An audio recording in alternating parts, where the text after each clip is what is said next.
standard chemo by the way? A terminal illness diagnosis is the worst diagnosis a person can receive. When most people think of terminal illnesses, cancer usually comes to mind.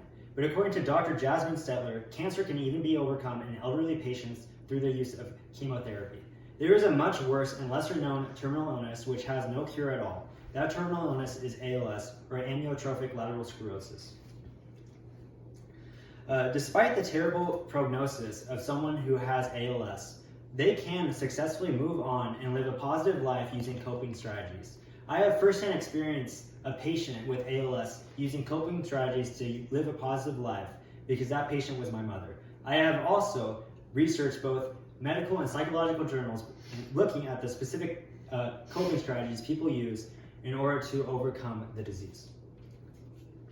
First, we are going to look at the negative symptoms associated with ALS, both the physical and mental aspects. Second, we are going to look at the research that shows the coping strategies patients use across the board that help them cope with the strategy. And thirdly, I'm going to give you specific examples of my personal story with my mother, who was an ALS patient, how she used coping strategies to help her.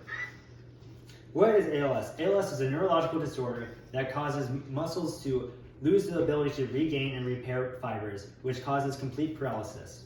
According to Dr. Anthony Forsyth, 90% of ALS patients will report fatigue, 78% will report chronic pain, and 80% of ALS patients will sadly die within the first 5 years of diagnosis.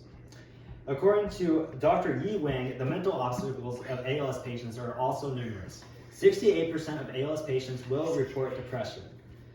They will also deal with massive amounts of anxiety and weight loss as they learn to cope with the disease. And overall, ALS causes a rapid change in the quality of life and overall lifestyle as patients have to deal with both the physical and the mental consequences of having such a terrible disease. Despite the terribleness of this disease, studies show that there are proven coping strategies that will help ALS patients remain positive in the face of their illness. The first coping strategy is autonomy. Autonomy is not something you would think of when a patient is dealing with complete paralysis, but autonomy does exist with technology.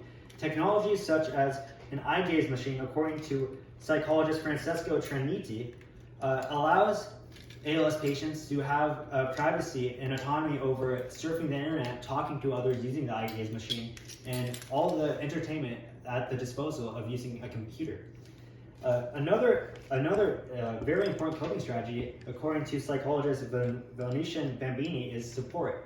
Familiar support is probably the most important type of support, seeing that it lowers depression rates significantly in ALS patients.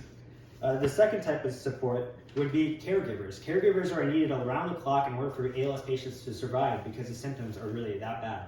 And the third type of support and relief that ALS patients experience, which can be given by caregivers or family members, is humor.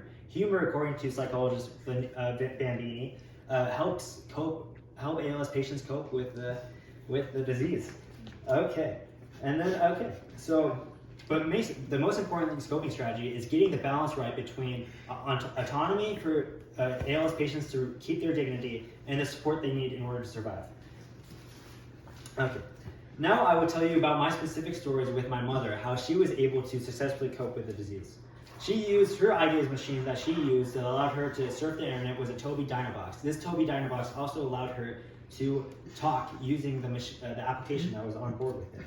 Humor was vital. She was constantly laughing and keeping a positive, upbeat attitude because she used humor with her family members and caregivers. And thirdly, her Christian faith and Bible studies was important because she trusted an afterlife post-death that she was looking forward to in heaven. And family honestly proved to be the most important thing in keeping my mom positive and not depressed was familiar support. My mother proved that ALS coping strategies work, and studies at large prove ALS coping strategies work. Today I discussed the terrible side effects and symptoms, both mental and physical, of ALS. Then I laid out the scientific research that proves that coping strategies exist in support and autonomy. And third, I explained how my mom specifically, with her nuanced case, used coping strategies to allow her to remain positive. Many patients use coping strategies to successfully remain positive in the face of such a terminal illness.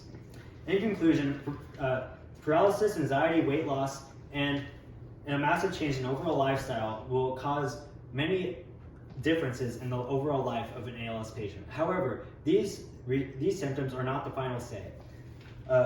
With coping strategies, ALS patients can successfully remain positive as they deal with the illness. I hope that you guys can learn about the importance of coping strategies and remaining positive with such a disease that would most likely lead to depression if there was no such thing as coping strategies. But good thing there is. Thank you. That's good.